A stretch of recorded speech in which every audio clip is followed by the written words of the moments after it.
ప్రభు నామంన మీ అందరికీ వందనాలు.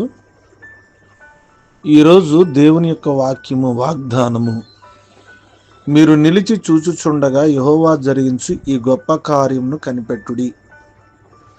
మొదటి సమూయేలు గ్రంథం 12వ అధ్యాయము 16వ వచనం. ప్రియమైన దేవుని బిడ్డలారా, దేవుని యొక్క వాక్యం చాలా స్పష్టంగా మనకు తెలియజేస్తూ ఉంది. దేవుడు ఎంతగానో మనం బలపరుస్తున్నాడు. కొన్ని గొప్ప కార్యాలు దేవుడు మన పట్ల జరిగించాలి అంటే మనము ఏ బలహీనమైన పరిస్థితుల్లో ఉన్నామో అక్కడే నిలబడి చూడాలని దేవుని యొక్క వాక్యం సెలవిస్తుంది. దేవుడు ఎక్కడ బలహీనపరచబడ్డావో, ఏ పరిస్థితుల్లో నీకు బలహీనత కలిగిందో మరలా అక్కడే గొప్ప కార్యాన్ని నువ్వు చూడాలి అనుకున్నప్పుడు నువ్వు నిలిచి ఉండాలి. దేవునిలో నిలిచి ఉండాలి, విశ్వాసంలో నిలిచి ఉండాలి, ప్రార్థనలో మనం నిలిచి ఉండాలి.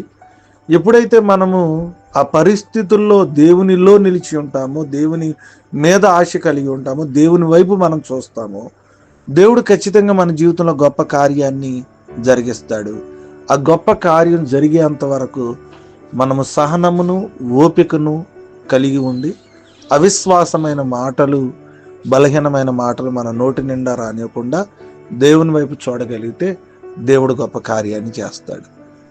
దేవుడి కొద్ది మాటలు మన వెనుకల్లో ఫలించి ఆశీర్వదించుగాక. ఆమేన్. తల్ల వంచుకుందాం, కళ్ళు మూసుకుందాం. మహోన్నతుడా మీకు స్తోత్రాలు, మహాపరిశుద్ధుడే మీకు వందనాలు. నేను రాత్రంతా జ్ఞాపకం చేసుకుని మరొక దినాన్ని మీరు ఇచ్చారు, అందుని బట్టి మీకు స్తోత్రాలు. నేను మాకంటే ఎంతో గొప్పవారు, ఉన్నతమైన వారు, బలవంతులు ప్రభు ఈ లోకంలో నేను లేరు, కానీ బలహీనమైన మమ్మల్ని జ్ఞాపకం చేసుకుని సజీవులు గురించినందుకు మీ స్తోత్రం. నేను మొదటి సమూయేలు గ్రంథం 12వ అధ్యాయం 16వ వచనంలో మీరు నిలిచి ఉన్నప్పుడు యెహోవా జరిగించి గొప్ప కార్యాలు మీరు కనిపెట్టినప్పుడు చూడగలుగుతారని చెప్పారు. నైనా మరి మీ గొప్ప కార్యాల కోసం అనేక కుటుంబాలు ఎదురు చూస్తున్నాయి. వారి జీవితాల్లో ఎన్నో సమస్యలు ప్రభానైనా, అనేకమైన లోటుపాట్లు, అనేకమైన ఇబ్బందులు, అనేకమైనటువంటి అవసరతలు కలిగి ఉన్నారు. కానీ దేవుడు చేయబోతున్న గొప్ప కార్యం కోసం వారు ఎదురు చూస్తూ ఉన్నప్పుడు ప్రభా మీరు సహాయం దయచేయమని ప్రార్థన చేస్తాం. ప్రభా మీకు అసాధ్యమైంది ఏమీ లేదు, సమస్తము సాధ్యమే.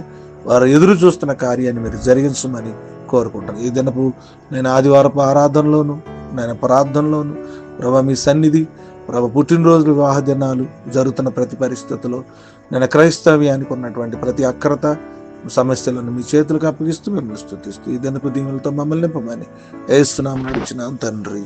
ఆమేన్.